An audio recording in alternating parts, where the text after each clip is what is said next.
सुप्रभात दर्शक बंधु आज हेउछि डिसेम्बर मास 5 तारिख शुक्रवार। आसंतु आजिर देश विदेशर प्रमुख खबर गुड़िक उपरे नजर पकाइबा। ता पूर्व चैनल नुआ थिले चैनल को सब्सक्राइब करी पाखरे आसुतिबा बेल आइकन को ऑन करि दियंतु एवं आपण केउ जिल्लारो हमर एही वीडियो को देखुछन्ती कमेंट बॉक्स रे निश्चय लिखंतु। तेबे आसंतु आजिर प्रमुख खबर गुड़िक उपरे नजर पकाइबा। आजिर प्रथम खबर फेब्रुआरी 18 तारिखर जुक्त 2 परीक्षा प्रथम थर पर हेब वेबकास्टिंग। उच्च माध्यमिक शिक्षा परिषद द्वारा परिचालित जुक्त 2 वार्षिक परीक्षा 2026 फेब्रुआरी 18 तारिख ठारू आरंभ हेब। एही परीक्षा मार्च 21 तारिख रे शेष हेब। परीक्षा आरंभ हेबाटारू शेष हेबा पई 22 दिन लागिब। सूची अनुसार वार्षिक परीक्षा सकाळ 10 टारू दिन 2टा पर्यंत जारी रहिब। परीक्षा हॉल भीतर को परीक्षा आरंभ हेबार अध घंटा भितर पिलामाने प्रवेश करिवे।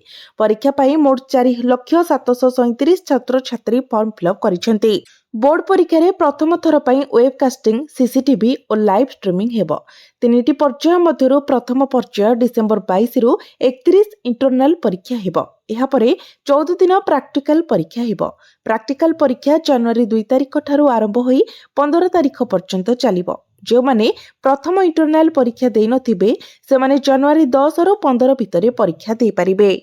प्रथम थर लगी एआई सर्विलियंस रे रहिबो 210 परीक्षा हेब। प्रथम थर लगी एआई सर्विलियंस रे रहिबो 210 परीक्षा हेब। प्रथम थर पई प्रैक्टिकल परीक्षा रे हेब लाइव स्ट्रीमिंग। चलित वर्ष 1350 टी परीक्षा केंद्र अछि। आवश्यकता अनुसार बढ़ी पारे परीक्षा केंद्र। परीक्षा सरिबार 40 दिन भितरे प्रकाश पाइबो रिजल्ट। फेब्रुआरी 15 सुधा परीक्षा केंद्र रे पहुंचिबो प्रश्नपत्र। चलित वर्ष जिला स्तर रे परीक्षा परिचालन पई अधिक स्क्वाड व्यवस्था हेब। जुक्त 2 परीक्षा पई तारीख घोषणा सह प्रस्तुति को जोरदार करिसेंती उच्च माध्यमिक शिक्षा परिषद कर्तृपक्ष। परवर्ती खबर चाषी को स्वप्न देखाइले सरकार 12,000 डेइब मासिक आय। चाषी को मासिक आय 12,000 टपिब हेले एबे नुहे। एथिपाई 2036 रो कंट रखिछंती सरकार। हेले विरोधी कहिछंती 2036 रे 12,000 टंका रे चाषी करिबो कोन। विकसित ओडिसार परिकल्पना भितरे चाषी को पई खुशी खबर आनिछंती राज्य सरकार। मासिक आय 2 गुणारो अधिक करिबाको अंका जाइछि नक्शा। 2036 सुधा चाषी को मासिक आय 12,000 रु वृद्धि पाइब। विधायक अरविंद महापात्रଙ୍କ प्रश्नर उत्तर देई गृह रे एभली उत्तर रखिछंती उपमुख्यमंत्री केवी सिंह देव, जाको नै शासक दल को घेरिछंती विरोधी। बीजेडी कहिछि 2036 बेलको 12,000 टंकार मूल्य कोन थिबो। चाषी आय वृद्धि पाई 2036 जाए काहेकि अपेक्षा करिबा बोली प्रश्न करिछि कांग्रेस। बीजेपीर जुक्ति धान बिकी चाषी आय रे वृद्धि होइछि। 2018-19 रे राज्यर कृषक परिवारर मासिक आय 5,112 टंका थिला, जहा देशर अन्य राज्यर चाषी आय तुलन रे यथेष्ट कम।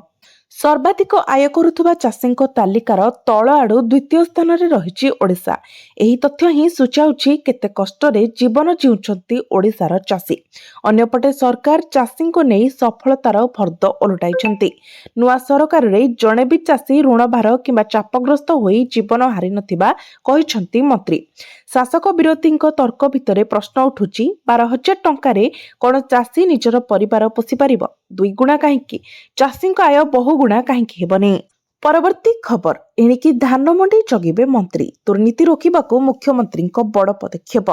राज्य रे धान संग्रह प्रक्रिया को स्वच्छ और व्यवस्थित करने राज्य सरकार नेइछंती बड़ पदक्षेप। एणिकी धान मंडी जगिबे मंत्री। धान मंडी उपरे कड़ा नजर रखिबे मंत्री। मुख्यमंत्री विभिन्न मंत्री को जिला अनुसार दायित्व बंटन करिसेंती।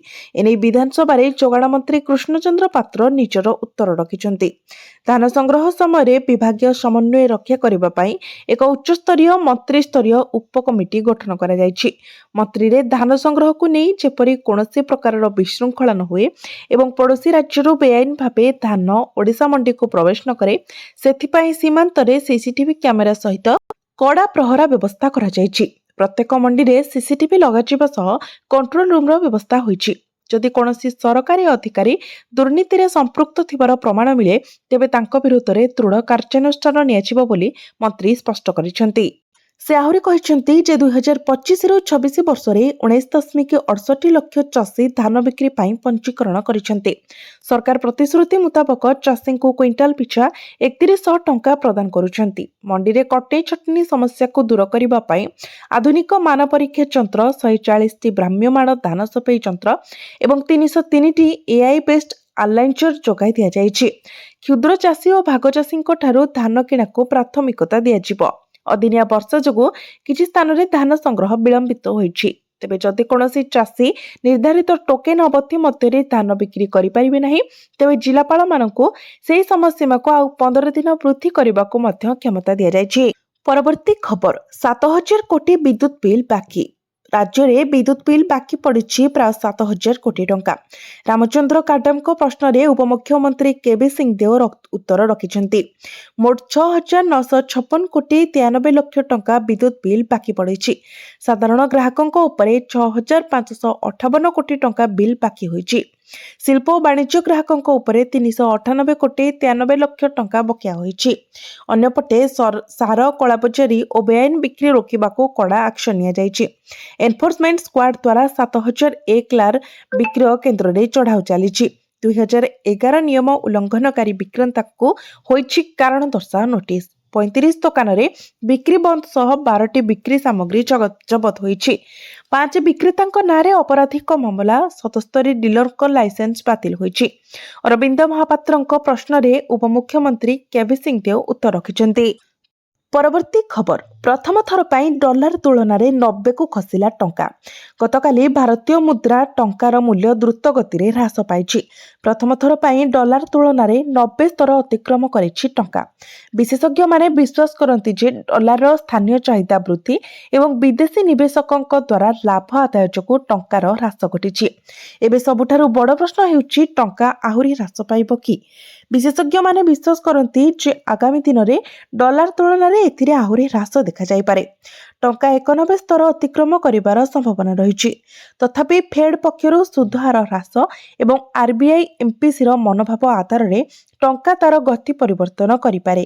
ତେବେ ଆମେରିକୀୟ ଡଲାର ତୁଳନାରେ ମୁଦ୍ରା ଗତକାଲି ମଧ୍ୟାହ୍ନ 12ଟା ସୁଦ୍ଧା 90.30 ରେକର୍ଡ ସର୍ବନିମ୍ନ ସ୍ତରକୁ ଖସିଯାଇଛି।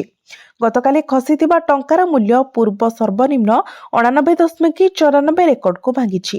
ଭାରତ ଆମେରିକା ବାଣିଜ୍ୟ ଚୁକ୍ତି ଉପରେ ବୃଦ୍ଧି ପାଉଥିବା ଅନିଶ୍ଚିତତା ସହିତ ଦୁର୍ବଳ ବାଣିଜ୍ୟ ଏବଂ ପୋର୍ଟଫୋଲିଓ ପ୍ରବାହ ମଧ୍ୟରେ ଟଙ୍କାର ହ୍ରାସ ଘଟିଛି। ପରବର୍ତ୍ତୀ ଖବର, ସବ୍ ଡିଭିଜନ ସ୍ତରରେ 58ଟି ଶୀତଳ ଭଣ୍ଡାର ନିର୍ମାଣ ଲକ୍ଷ୍ୟ। ଗତକାଲି ବିଧାନସଭାରେ ଉଠିଛି ଶୀତଳ ଭଣ୍ଡାର କଥା। ରାଜ୍ୟରେ ଶୀତଳ ଭଣ୍ଡାର ନେଇ ଗୃହରେ ସରଗରମ ଆଲୋଚନା ହୋଇଛି। କଂଗ୍ରେସ ବିଧାୟକ ଦଳ ନେତା ରାମଚନ୍ଦ୍ର କାଡାମଙ୍କ ପ୍ରଶ୍ନରେ ଉତ୍ତର ରଖିଲେ ମନ୍ତ୍ରୀ ପୃଥ୍ୱୀରାଜ ହରିଚନ୍ଦନ।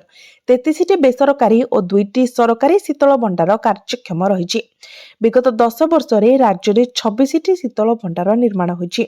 ଏବେ 22ଟି କାର୍ଯ୍ୟକ୍ଷମ ଓ 4ଟି କାର୍ଯ୍ୟକ୍ଷମ ନାହିଁ, ଯେଉଁଥିରେ 20ଟି ସରକାରୀ ଓ 78ଟି ବେସରକାରୀ ଶୀତଳ ଭଣ୍ଡାର ରହିଛି। ସବ୍ ଡିଭିଜନ ସ୍ତରରେ 58ଟି ନିର୍ମାଣ ଲକ୍ଷ୍ୟ ରଖାଯାଇଛି। 252 କୋଟି ଟଙ୍କା ବ୍ୟୟବରାଦ ହୋଇଛି। 15ଟି ନୂଆ ଓ 2ଟି ଅଚଳ ଶୀତଳ ଭଣ୍ଡାର କାର୍ଯ୍ୟକ୍ଷମ ପାଇଁ ଦରଖାସ୍ତ ପହଞ୍ଚିଛି।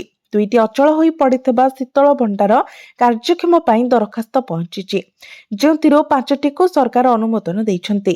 ସରକାର ସବସିଡି ଦେବା ସହ ବିଦ୍ୟୁତ ଶୁଳ୍କ ରିହାତି ପାଇଁ ବି ବ୍ୟବସ୍ଥା କରିଛନ୍ତି।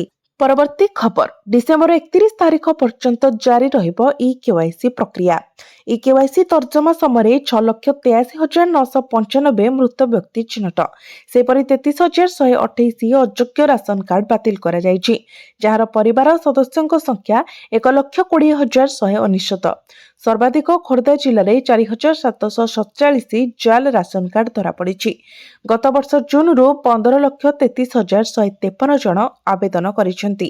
ଏନେଇ ବିଧାନସଭାରେ ଲିଖିତ ଉତ୍ତର ରଖିଛନ୍ତି ଯୋଗାଣ ମନ୍ତ୍ରୀ କୃଷ୍ଣଚନ୍ଦ୍ର ପାତ୍ର। ପରବର୍ତ୍ତୀ ଖବର, ତୀର୍ଥଯାତ୍ରୀଙ୍କ ପାଇଁ ଆଶ୍ୱସ୍ତି ଖବର। ଶିରିଡି ଯାତ୍ରା ହେବ ଏବେ ସହଜ। ରେଳମନ୍ତ୍ରୀ ଅଶ୍ୱିନୀ ବୈଷ୍ଣବ ଲୋକସଭାରେ ସୂଚନା ଦେଇଛନ୍ତି ଯେ ପୁଣେ ନାସିକ ହାଇସ୍ପିଡ୍ ରେଳର ପୁରୁଣା ଆଲାଇନମେଣ୍ଟ ଯାହା ନାରାୟଣ ଗାଁଓ ଦେଇ ଯାଇଥିଲା, ତାକୁ ସମ୍ପୂର୍ଣ୍ଣ ବାତିଲ କରାଯାଇଛି। ବିଶ୍ୱ ପ୍ରସିଦ୍ଧ ଜାଏଣ୍ଟ ମିଟରୱେଭ୍ ରେଡିଓ ଟେଲିସ୍କୋପ ଯୋଗୁଁ ଏହି ନିଷ୍ପତ୍ତି ନିଆଯାଇଛି। ଏହାକୁ 31 ଦେଶର ବୈଜ୍ଞାନିକମାନେ ଆନ୍ତର୍ଜାତୀୟ ପର୍ଯ୍ୟବେକ୍ଷଣାଗାର ଭାବରେ ବ୍ୟବହାର କରିଥାନ୍ତି। ଏହାଛଡ଼ା ଜାଏଣ୍ଟ ମିଟରୱେଭ୍ ରେଡିଓ ଟେଲିସ୍କୋପ୍ ନିକଟରୁ ରେଳ ଲାଇନ୍ ଅତିକ୍ରମ କରିବା ଦ୍ୱାରା ରେଡିଓ ତରଙ୍ଗରେ ବାଧାପ୍ରାପ୍ତ ହେବ ଏବଂ ପ୍ରୋଜେକ୍ଟ ଖରାପ ହୋଇଯିବ ବୋଲି ବିଜ୍ଞାନ ଏବଂ ପରମାଣୁ ଶକ୍ତି ବିଭାଗ ଦ୍ୱାରା ସତର୍କ କରାଯାଇଥିଲା। ଏହି ସମସ୍ୟାକୁ ଦୃଷ୍ଟିରେ ରଖି ରେଳବାଇ ସତର୍କତାର ସହ ବିଚାର କରି ନୂତନ ରୁଟ୍ ତିଆରି କରିଛି। ଯାତ୍ରୀମାନଙ୍କ ସୁବିଧା ପାଇଁ 5ଟି ନୂତନ ରେଳ ଲାଇନ୍ ପ୍ରସ୍ତୁତ କରାଯାଇଛି।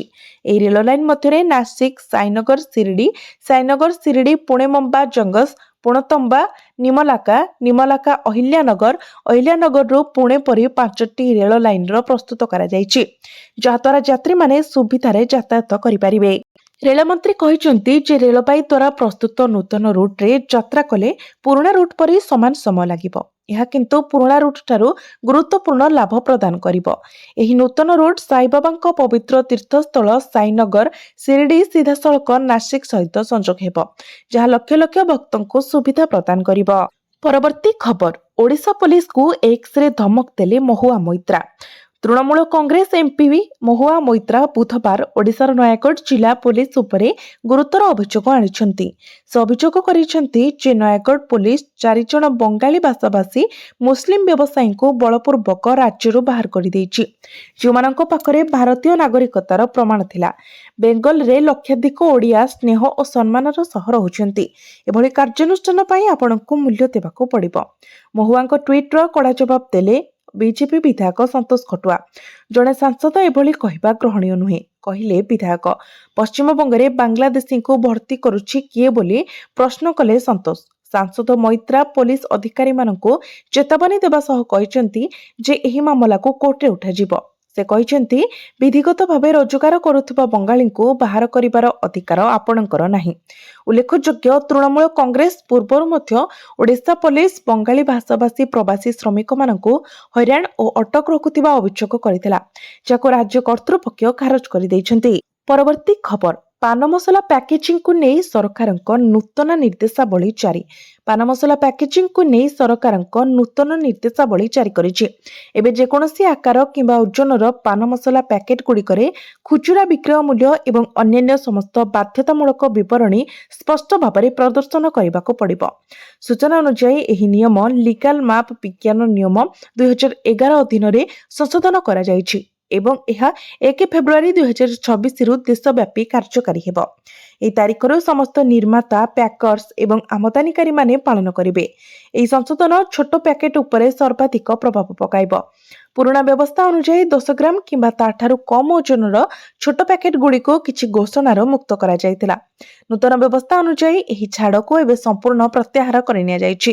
ଏବେ 10 ଗ୍ରାମ କିମ୍ବା ତାଠାରୁ କମ୍ ଓଜନର ପ୍ୟାକେଟ ଗୁଡ଼ିକରେ ମଧ୍ୟ ଖୁଚୁରା ବିକ୍ରୟ ମୂଲ୍ୟ ଏବଂ ସମସ୍ତ ବାଧ୍ୟତାମୂଳକ ଘୋଷଣା ସ୍ପଷ୍ଟ ଭାବରେ ମୁଦ୍ରଣ କରିବାକୁ ପଡ଼ିବ।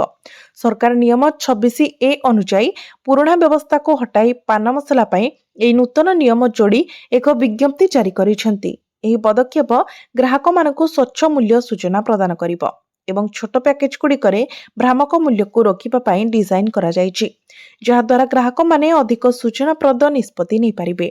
ସମସ୍ତ ପ୍ୟାକେଜରେ RSP ବାଧ୍ୟତାମୂଳକ କରିବା ଦ୍ୱାରା ପାନ ମସଲା ଉପରେ RSP ଆଧାରିତ GST ଗଠନ କାର୍ଯ୍ୟକାରୀ ହେବା ସହଜ ହେବ।